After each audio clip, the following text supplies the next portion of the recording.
Welcome everyone to our second First Friday webinar. My name is Robin Stewart and I serve as the Assistant Director of Alumni Relations for Virginia Tech Engineering. So I'm so grateful that you're all joining us today. We are sad that we are not able to join with any of you in person this fall, but we are very excited to have the opportunity to meet with you virtually with our First Friday webinar series, and we'll have some other virtual programming throughout the year as well.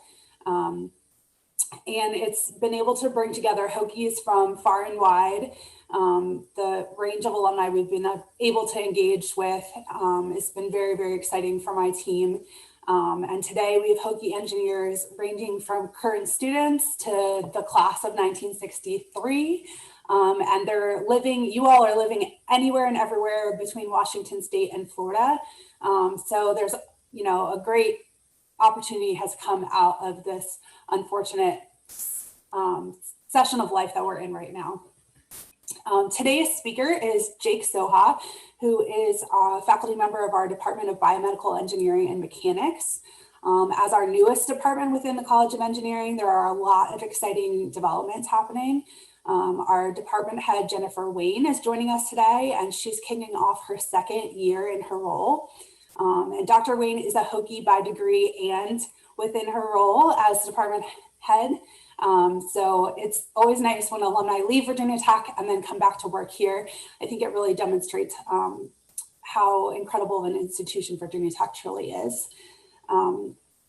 And so the Department of Biomedical Engineering and Mechanics is also continuing in its second class of undergraduate students in the new Biomedical Engineering degree program. So we now have 40 juniors enrolled and 60 sophomores in the program. So a full 100 undergraduate students in our new degree, which is really exciting for all the growth that's happening at Virginia Tech, specifically in the College of Engineering. So anyways, more about the person you came to hear today. Jake has degrees from Duke and the University of Chicago, and he came to Virginia Tech back in 2008. Jake teaches not only in biomedical engineering and mechanics department, but also in mechanical engineering, biological sciences, and serves as a core faculty member for the joint Virginia Tech Wake Forest School of Biomedical Engineering and Sciences. Jake has received an NSF Career Award in 2011, and he's been recognized consistently for his work within Virginia Tech and the College of Engineering, and he's also received numerous internal and NSF grants for his research.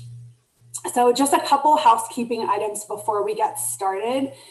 Please feel free to post a question in the live chat at any point during Jake's presentation. If something's unclear or you just want more details about a current piece of the presentation, feel free to interrupt. Very casual, laid back presentation today. And then we'll also have some time at the end specifically for questions and answers. And we promise to wrap up at 1:30 so you all can get back to work, or maybe you're getting an early start on your holiday weekend. So we are truly lucky to have Jake here at Virginia Tech, and we're very fortunate to be able to hear from him about his recent research discoveries that have been published this summer in national news sources such as NPR and New York Times. So with that, I will turn it over to Jake.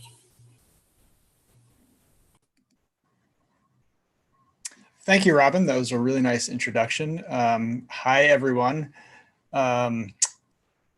In my talk today, this is, like Robin said, this is casual. If you have questions, I'm going to have a little chat window here and I'm able to see them, or Robin can interrupt me. So if something is particularly confusing or you just have a really awesome question, feel free to ask. And I know that out there in the audience here is, or there are many engineers ranging in age from very young to very old, and inexperienced to experienced. But I'm going to assume here that there are also people in the audience that might not be engineers. And so I'm going to talk kind of on a general level, and I'll leave out some of the technical details. I have those slides though. So if someone is really curious and we want to get to it, I can open those up and talk in more detail.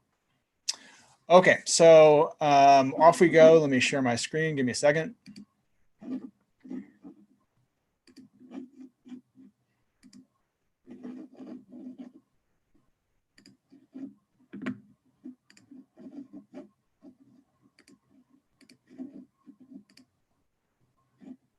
Okay, so I have my little cursor here in red there that I'm gonna highlight things. I'm gonna keep it off to the side, so don't be distracted by that whenever I need that.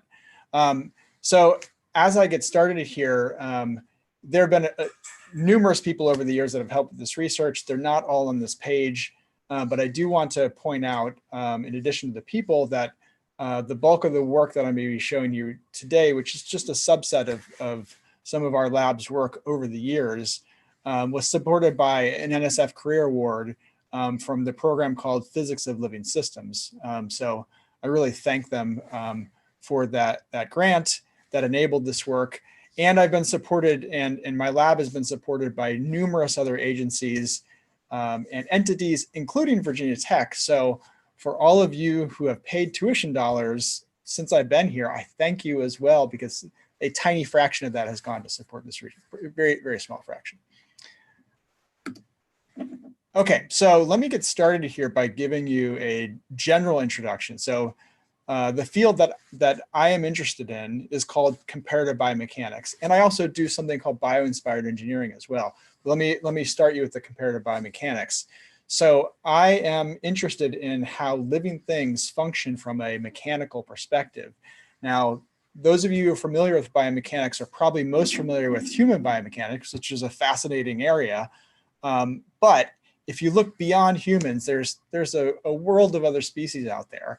And as an example, to show you why I think that this is interesting, if you compare the fastest ever human, and I think there's a good case that Usain Bolt is the fastest ever human, his acceleration at a maximum was about 3 meters per second. You look at a cheetah is 15, okay? So they blow away humans, right? So how do they do it? That's an interesting mechanical question. Now, you can broaden your scope even further and look beyond things that are vertebrates and things like this trap-jaw ant here. So this trap-jaw ant has these fearsome little jaws out there that will snap for many different purposes. And if you look at it at high speed, you think, oh, well, okay, that's not that impressive. But this was recorded at 50,000 frames per second. And I'm showing you 0.13 milliseconds of that snap. That gives you an amazing acceleration of 1 million meters per second squared. And I'll give you a punchline to the story. The way that they're doing this is not through direct muscle power. So they load up their jaws and then they release it, kind of like a bow and arrow type system. So these mechanical systems are pretty interesting. And if you look beyond humans, you'll find some amazing things. And just to complete the story, the trap-jaw ants can not only use this for prey items, they can use it for locomotion. Okay, so this is one snapping its jaws against acrylic, and you see it flings the thing backwards. And you're like, oh, that's a nice lab trick, right? That's cute. But these things actually, it helps them to survive another day. This is an experiment where you have an antlion, which is a critter that wants to eat this ant, and has a little pit that the animal falls into. But you can see when it falls in there, it then activates those jaws and it pops it out of that trap there, and it survives now to live another day. So these things are actually biologically important.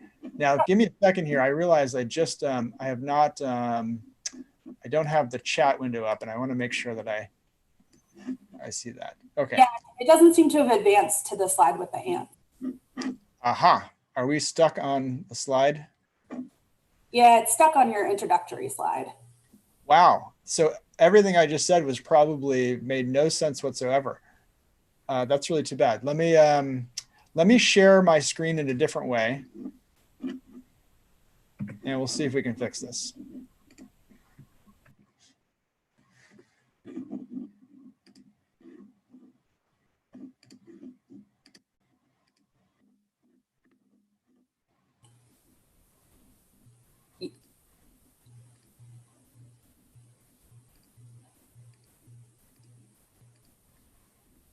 Okay, so we can see everything here.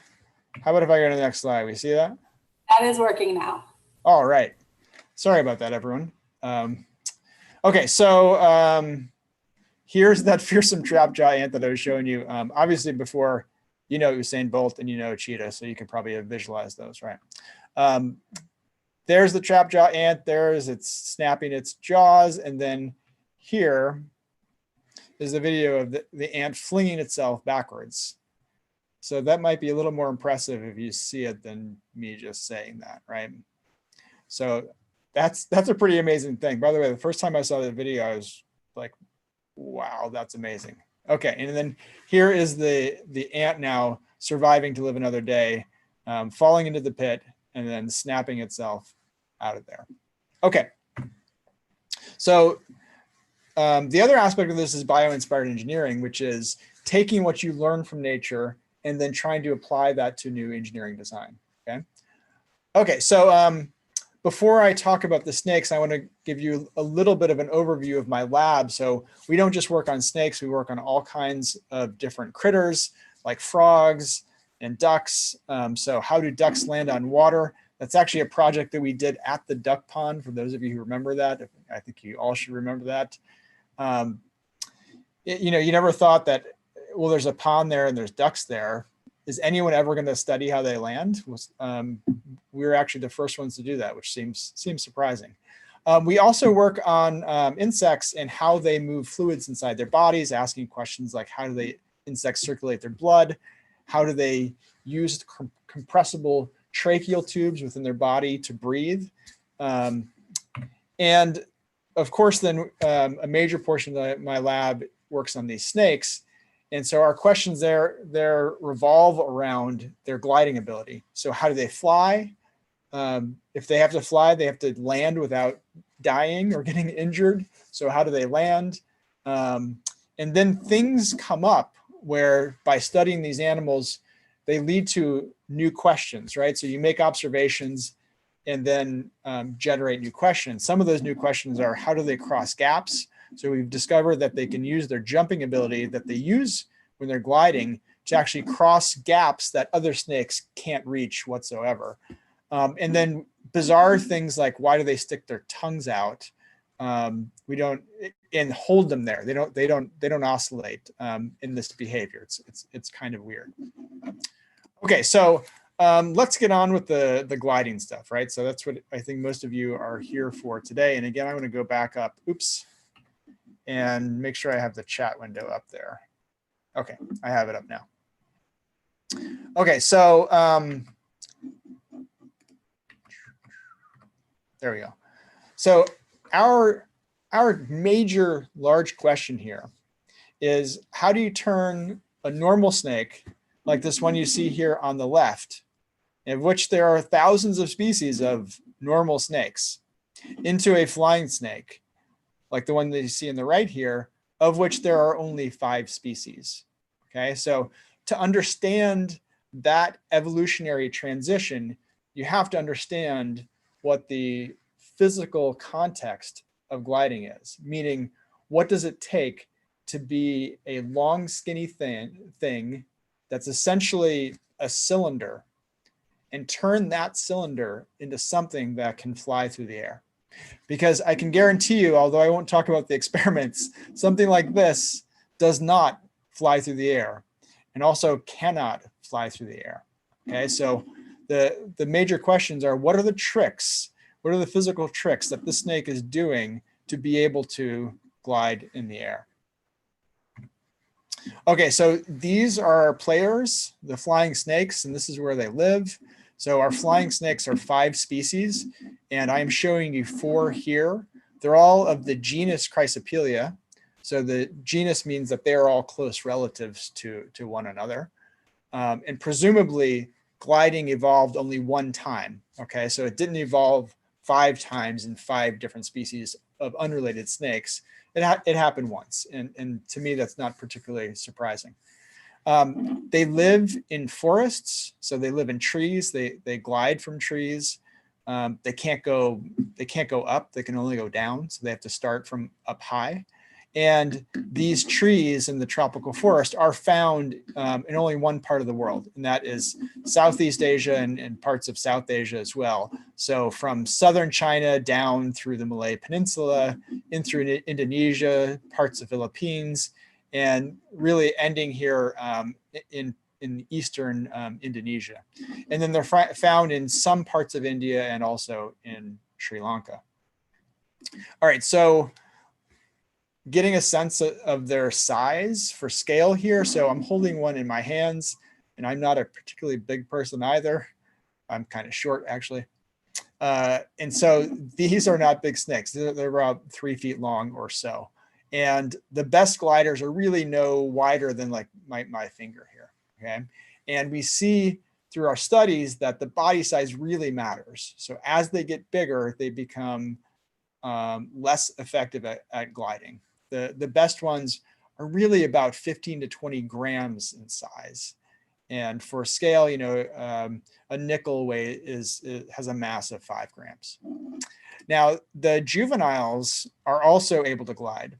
So from the time that they are very small, they already know how to glide.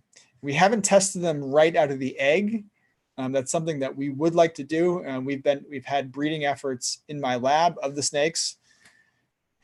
But those have not been successful yet. So we're still trying, and we're hoping that we get hatchlings like this one. And you can see this one in my hand here, and this is literally 2 grams, tiny little thing, but yet this little snake can glide through the air as well. Okay, so how do they do it? Well, the first thing is they have to get into the air, and the way that they do so, here you're looking at an underneath view of the snake, and it's on a branch there, and this is in slow motion, and you see that it literally leaps over your head here. So this is a snake that is jumping into the air, and so now it's gliding behind us. So let's take another look at that takeoff. So you can see here it hanging in a loop, and it's actually hanging somewhat on its side. It accelerates upward, and you can see the head kind of locked in an angle there. And then I'm going to stop it here, and you can see that the body has flattened from just behind the head all the way to where the tail starts. And that happens fairly quickly, in less than a second. And sometimes this flattening actually takes place as the snake is jumping into the air as well. So essentially it's getting its flight apparatus deployed as it's taking off. Okay, so that's a big transformation. And in terms of the function of it being able to glide, it is really critically important. And I'll show you a little bit of data on that coming up in a little bit. Okay, so then it gets into the air, and this is an overhead view of the glide. And then of course we need our subjects, so we catch them afterwards.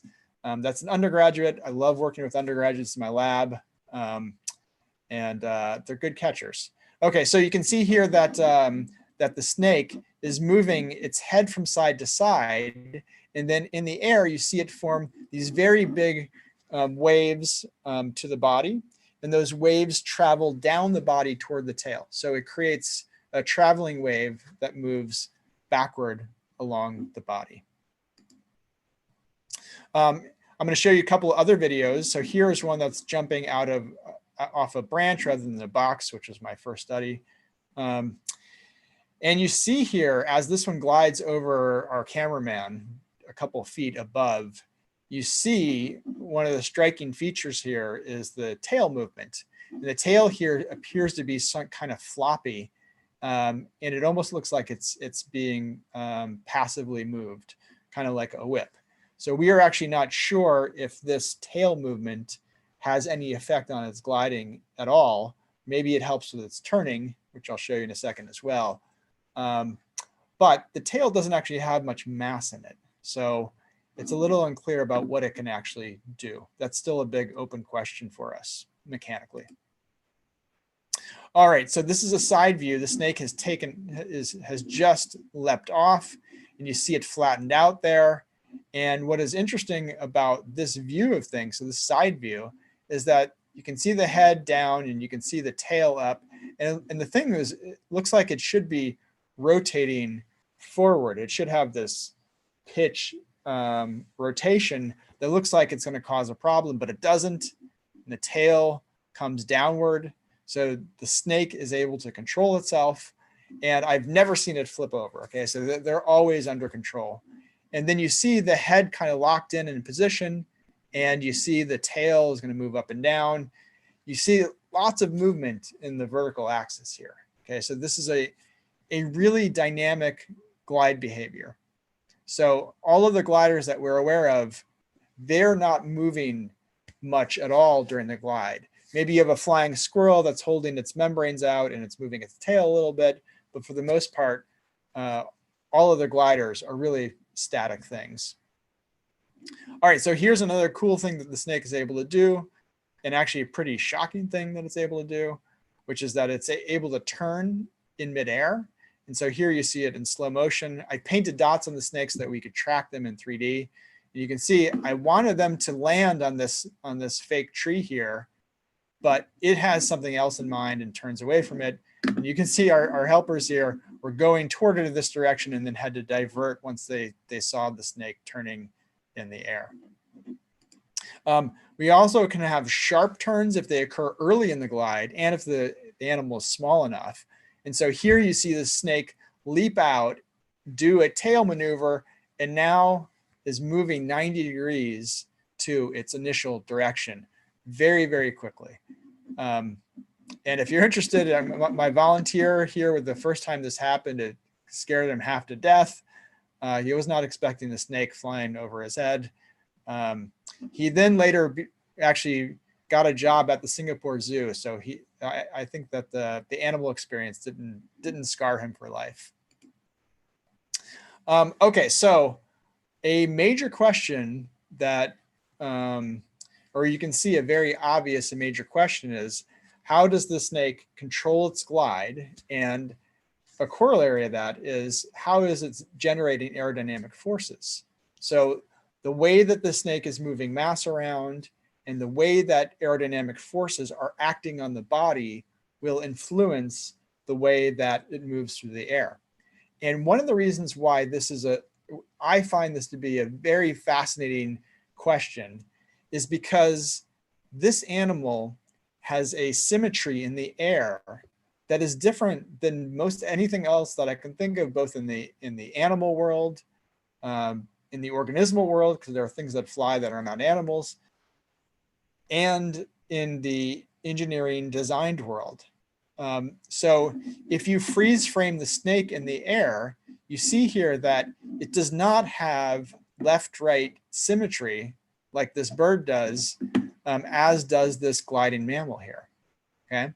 So if you just freeze frame this, the expectation might be that we could have an instability here that would rotate this animal to an unfavorable position and take it out of its ability to glide. In other words, it's possible that the asymmetry of forces and masses produces moments that rotate it in a bad way. Okay, that would be our expectation for the system. So there is a big question about, how is the same animal able to stay stable in the air? Why doesn't it tumble? Why doesn't it fall out of the sky? Why is it able to glide so well and able to turn? Now, just a side note about on the turning thing, of the species that we have studied, only one is able to do it. Or maybe more accurately, we've only seen one do it. And since because we've seen many, many, many glides, we're presuming that the other species just aren't able to do it under the same conditions, right? Okay, so let's talk about an important aspect of its glide system, which is its ability to change its body shape. So this is a really critical part of its ability to glide. So as I showed you before, that morphing, that change occurs from right behind its head here. So this is called the snake's neck, right? Snakes do have a neck. They're not just one long neck. And then it ends here at the tail. And the same thing is true there, that snakes have tails. They're not just one long tail or not having a tail. And the key feature here in this flattening is that there are ribs all the way down the body. And here is where the body ends and the tail begins, and there's no ribs in the tail. So let's take a closer look at this transformation. At rest, the snake is about from here to here wide. So at the mid body, it gets about a doubling in width. Okay, so flattens out, and you can probably see here a little bit of a shadow. And what this is showing you here, and we have images of this in 3D, is that there's a tiny little lip here on the edge. So this is an edge that's coming out of the screen at you. And there's another one right over here. Okay. And so that helps to form the undersurface of the snake. And I'll give you a full picture of that in a second. From the top, you can see that the snake is kind of triangular. Okay, so you see that shape there, and you see it reflected here as well. And so and what's doing this are the ribs. So this is the rib and vertebrae system of the snake. The head is up and the tail is down here. And you can see those ribs are not sort of to the side as you might expect, kind of like in a kind of a basket configuration. Instead, they are angled backwards. And when the snake flattens out, what happens is those ribs move forward to the head, but they also move upward toward the spine. And so in effect, they become wider and they become flatter. And so here is the sum total of that behavior. So this is an illustration by an artist from National Geographic, done in consultation with anatomical detail. So it's a little confusing at first, though, if you look at it. So this is showing the snake in the rounded configuration, like normal snake, right? And you see the ribs, they're kind of raked backwards. And then here's what you're seeing is our conception of what the snake looks like in the air. So the ribs are now more closer to the spine, and they are more forward toward the head. And then in effect, you see this sort of flattened shape where you see these two little edges there. And that is produced by the tips of the ribs all the way down the snake. And then there's our triangular top. So in cross section, if you were to freeze a snake in the air and be able to just slice it immediately, we wouldn't want to do that, of course, but if you did, it would look something like this, right? So that is the cross section of the wing of the snake. And for those of you who have ever looked at the cross section of a wing before, be it a bird or an airplane, you know that this is kind of funky, right? It's kind of funky because A, it's chunky, and B, it's got these lips on either side, and C, it's symmetrical, right? So the whole shape of the snake, the whole posture of the snake is asymmetrical, but the body, if you look at the little wing sections, if you think of it in wing sections, that's actually symmetrical. And that's kind of weird, right? You're used to seeing in a wing something that might be fatter on one end and tapering down to the other side, which you might call streamlined, right? This is not at all. So a very obvious question, and one that we tackled here in the mechanical engineering department with a very large flow tank, is what are the fluid mechanical characteristics and therefore the aerodynamic characteristics of this shape. So in this experiment, this was in a tunnel, so we're not actually showing you the tunnel, but just imagine that water's flowing this way, and we have a 3D printed model that we run across the length of the tunnel.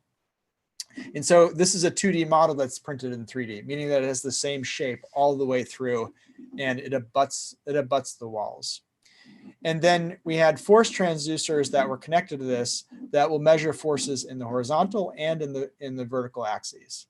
So from this, we can now determine the lift and drag characteristics of this shape. Okay, so let me give you the upshot of that study.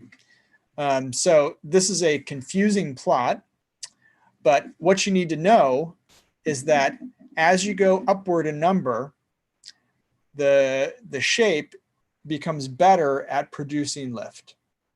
And as you go farther on our axis on the right, the airfoil becomes larger, or the movement becomes faster, or a combination of both. And you can see here that at the, so we did our studies in the ranges of speeds and size that the snake actually experiences. Okay, so this is snake-like. And if you compare this snake to something that you would consider to be more streamlined, and you're like, this is an airfoil, right? This is not an airfoil. But if you look, this one does so much better than this one here, right? And if we start to get bigger and faster here, you start to see that it's even doing better than some of our traditional airfoils. But again, this is in a different domain. So if you were to take this shape and make it bigger or faster, I'm not so sure that it would perform, it would still be performing as well, right? So in terms of bio-inspired design, should we take this shape and scale it up and make airplane wings out of it? Absolutely not. That would be a terrible idea. But it tells us at the size and speed of the snake, this is actually a good way to do things. Okay. And I just noticed a question here, and I think that I'm going to go back to it because our slides are right nearby. So this was a bone question. Many snakes are somewhat fragile with easy to break bone. Is landing a potential problem? And I would say landing absolutely is a potential problem. But as far as we've seen from any of our studies, we've never had the snakes be injured by any of their landings. And I have spent some time trying to study their landings to answer that question. The punchline is probably that it's a body size issue, right? These are relatively small and light snakes.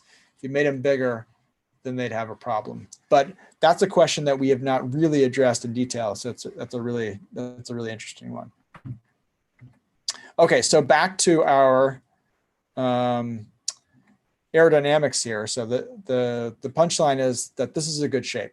And what's interesting is that the symmetry is potentially helpful, because every time the snake moves back and forth in this kind of swimming like fashion, the body that's facing the airflow actually flips around. So this type of wing is one directional. You want air flowing over this way, not this way. And in the snake's case, it has air flowing over this way, and so at some parts of the body, other times it has air flowing over that way.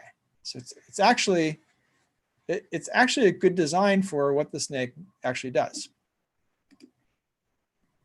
Okay, so the next thing that I want to talk about is the second piece that is really, really noticeable about the snake in the air, and it's very characteristic of its behavior. It's this wiggling in the air that you're seeing that we call undulation. Okay, so it's this side-to-side movement, and it occurs in other animals as well. In particular, it occurs in all other snakes. All other snakes use undulation to move. It occurs in non-snakes, things like eels, even tiny little worms do this. All kinds of things use this type of motion to produce locomotion. However, everything else that we're aware of does this either in the water or on land, and really nothing else does this in the air. And everything else pretty much does this undulation in a plane. So, you know, like this is a snake in a plane. This would be a snake that acts like a plane, but its body is not planar. So it is a 3D motion. It's moving very prominently vertically. And so the physical challenges here that the snake has to deal with are different than all of these other critters. And so that is our question. What is what is this undulation doing for the snake? Why is the snake wiggling in the air? There's a simple answer that's not mechanical, which is that all other snakes use undulation, where they're firing muscles on one side of their body than the other, and these are waves that are traveling down the body. They use that to produce their locomotion. So it's possible that the snake, being a snake, gets into the air and turns on those muscles because it is moving. It's like, I'm moving through the air, so I should be undulating. So it's possible that it's just a behavioral vestige and it's not actually doing anything functional. Okay, so this is one of our questions.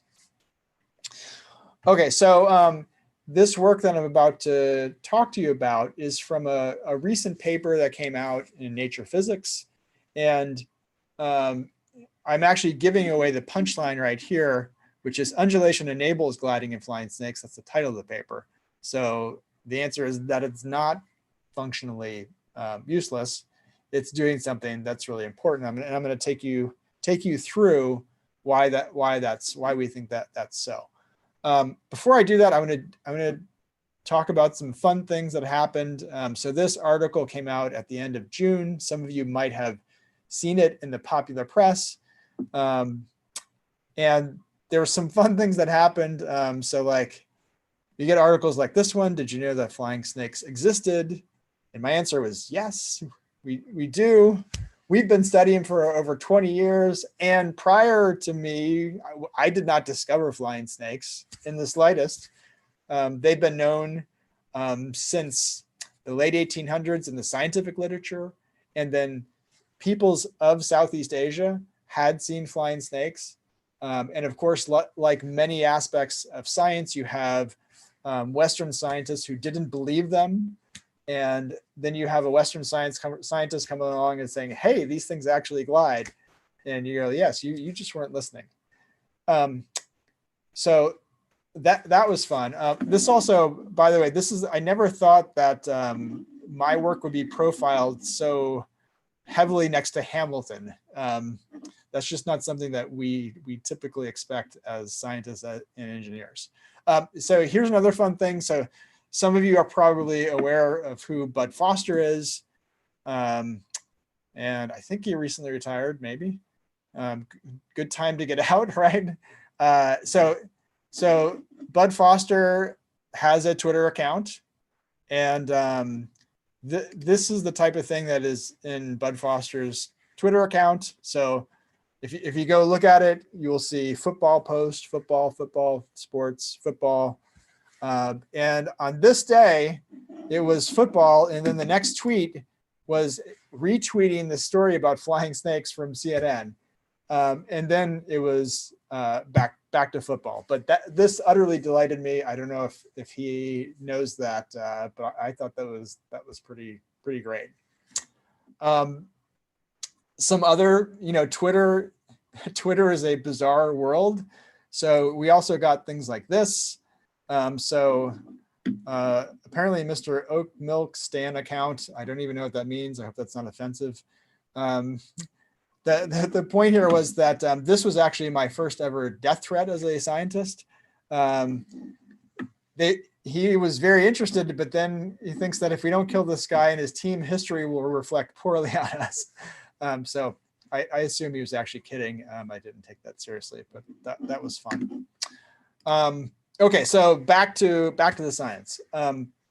So let me give you some context here. So in our previous studies, we always have to mark the animal in order to be able to extract the body information as the animal moves through the air. And in my very first studies as a PhD student, back in the late 90s and early 2000s, I started with 3 points, and this was kind of a limitation of the low resolution of our camera system. And that was good, that told us something, but it's really not, it's not enough. Okay, so it doesn't give us enough information about where the body is. My next study, which was just a couple of years later, I was able to add more points and having 5 there, and we get some nice data. And we can even now go from 3 points And you see just, just the frame here to, oh, we might be able to get more of the motion here. But really, when you take the data here and you make it into a video, so this is a top view of the snake and this is a side view of the snake, and you've now seen enough videos to really understand very easily that this is not enough. Okay, so this kind of looks like the snake from a top view. This is the head, by the way, and this is the tail. But really, if you try to infer where rest of the curvy body is, you literally cannot do it. And we did try for a while. So that led to a new study. And that also leads, I just saw a new question pop up. Have you ever tried to catch them in a glide and have them evade you?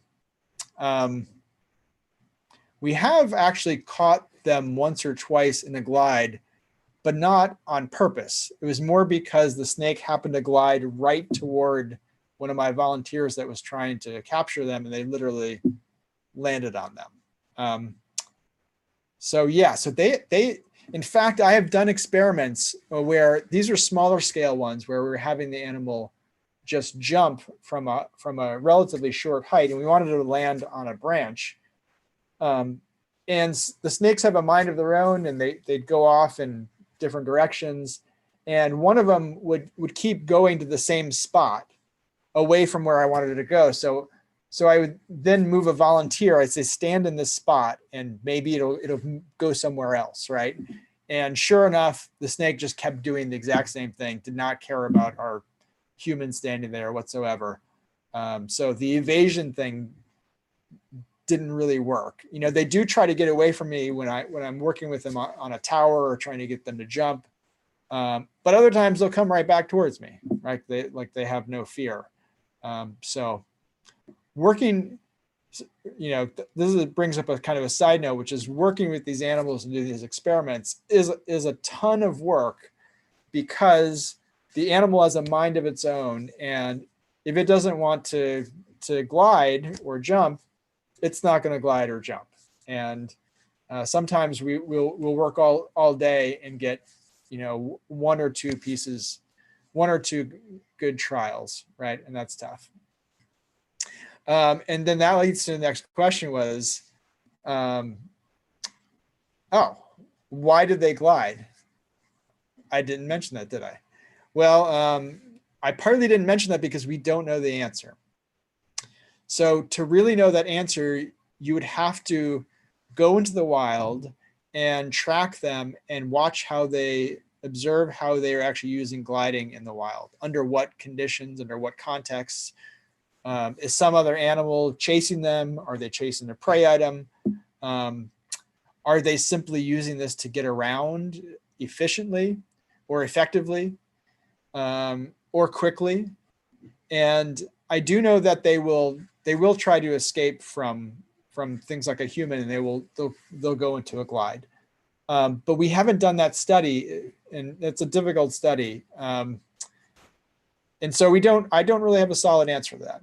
So I presume that they will use it for escape, but for some of these other reasons that could be true, we don't know yet. Okay, so here's a type of experiment that we do, and we've done similar ones here at Virginia Tech out in the field of the German club. Actually, it's a really nice big open field near the football stadium. This is actually from Southeast Asia and Singapore, but you see that we launched the snake from here, and we have another tower where we're dressing it with trees, and we can add cameras on it and things like that. But in a recent experiment, we were able to do much, much better than this, because we have this amazing facility here at Virginia Tech called the Moss Arts Center. And some of you might have been there before and probably been in the auditorium. It's really nice. We weren't working with snakes there. We were working in this place called the Cube. And the Cube is amazing because it was designed as a mixed facility, both for art and for for trying to do technical studies. And so they equip this with cameras that would enable us to do some really interesting work. Okay, so I'm going to show you some of the setup, and then I will get to the punchline of the story so that we can have time for some questions or for some other questions.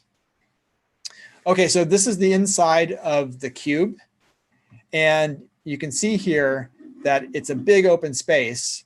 And what's really great about this cube is that it has places for cameras, and these are motion capture cameras that are able to track a moving thing in real time.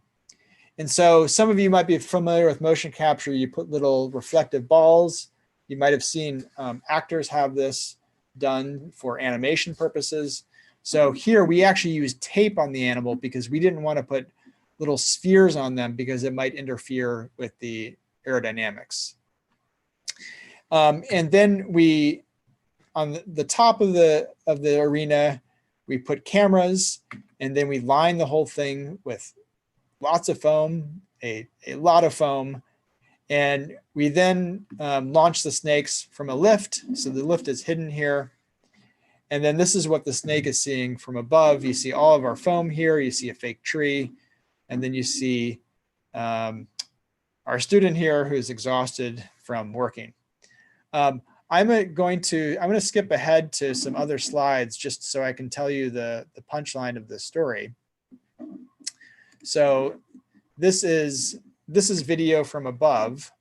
So you can see here, this is from our high-speed cameras, and you can see that the snake then bounces on the foam. And so we now see here all of those points on the snake, and we're now able to track those with a precision that we've never had before. And so that enables now to get all of the body points or a high number of body points all the way through the glide. And we can now make an accurate model, and I'm skipping through stuff here. So these are now technical details, and we now are able to produce a really beautiful, highly accurate model of the snake in the air. So what you're seeing here, this is taken from a glide in the cube, and this is now a model version of that, right? So this is using real data from the glide, and we have now filled in all the points in the body, and we have this really amazing, accurate model. And with that, we can do virtual experiments. So with a real snake, we can't turn off its undulation, but with a model we can. So here is our model with undulation. And what you see here is the forces build up on it, and it goes through its trajectory. And this kind of is a pretty good representation of what the real snake does. Now, this kind of tips a little bit, and it's not perfect. Our model's not perfect, but it enables us to do this. So if you turn off undulation, here's what you get. So we turn off the undulation, the snake is launched off, forces start to build up on it, and now look what happens. The thing has a massive fail. It's rotating to the side, and we stop the simulation here because a snake in this position is now, it cannot recover, okay? And so this is now a failure here. And what it's showing us is that that undulation, what it's actually doing is it is distributing the forces back and forth and taking that rotation that would happen and arresting it on a very fast scale. So what you're seeing is that that undulation gives the snake stability in the air. And without it, the snake would not be able to glide well. Okay, so I'm just going to skip ahead to this acknowledgement slide and make sure that, so there's lots and lots of people who have helped with this. This is only a few of them, but I want to thank all of them for their help. And I want to thank all of you for listening. And I'm very happy to take more questions.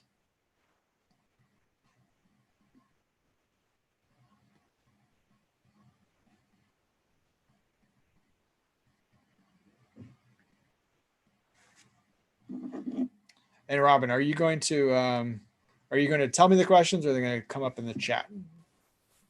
They should be coming up in the chat. There is a slight delay from the YouTube stream, so Okay. I imagine we'll get them shortly here.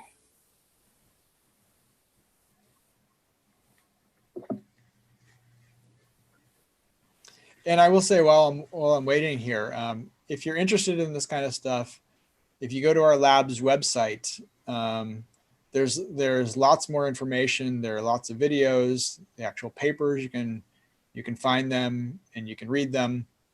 You can have lots of fun. And if you're interested in this research and you want to see more, we are very happy to receive donations to help support our research as well. So the comment was, I hate snakes, but I love the presentation. Thank you. And yes, there are lots of people who are not fond of snakes. And the combinations of the snakes that actually fly is kind of like the worst of both worlds to them.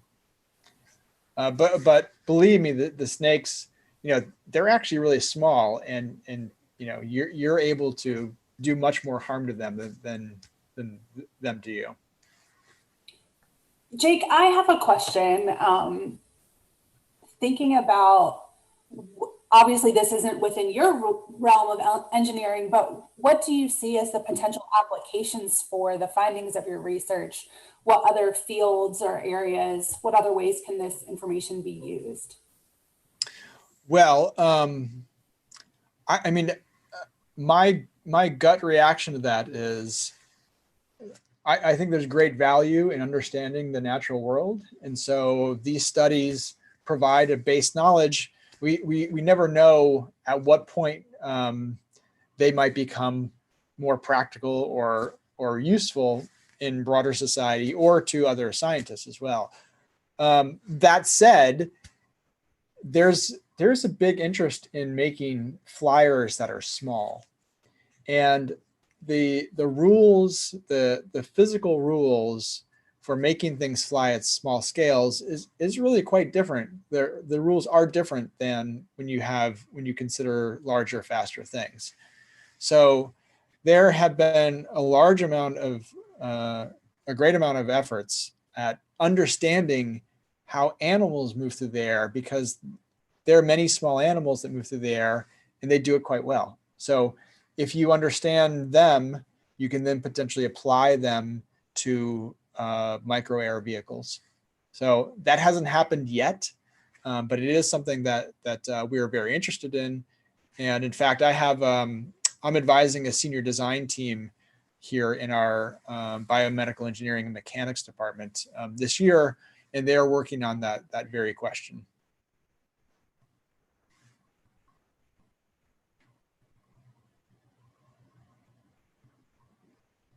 And Jake, it looks like there's a question that I see: is Elon Musk interested in this research? I don't have a cell phone number. If I did, I would text him and ask him if he was. If you have a connection, please do mention it. I would love for that to catch their eye. we do have some alumni working SpaceX and the Boring project, so the Boring company. So we'll pass your information along to them, see if we can get it back to him. That would be cool. I would love that. Awesome. All right, well, I'm gonna pop back on here and wrap us up. Thank you so much, Jake, for your time. This was extremely fascinating. I don't think I want to visit any of the areas where I could have a snake land on me anytime soon. And I have had the opportunity to volunteer for some other research projects, but I think I'll continue to read about your findings after the fact. Snakes are not my kind of critter, but I thank you so very much. And I appreciate you taking the time with us. And I will be sending a follow-up email to all the registered participants. So I'll share the information about how they can support ICAT and your lab and the Biomedical Engineering and Mechanics department for other projects like this and this very important research that we have. So thank you all for joining us. Enjoy the long weekend. And if you ever have any questions about getting involved in anything Virginia Tech or Virginia Tech engineering, please feel free to reach out to me by email or phone number. And my colleagues should be posting my information in the chat for you all to be able to reach out to me. So thank you again and enjoy the rest of your September. We've got some more programs coming up for the rest of the semester, so keep an eye out in your email for those. Yeah, and thank you.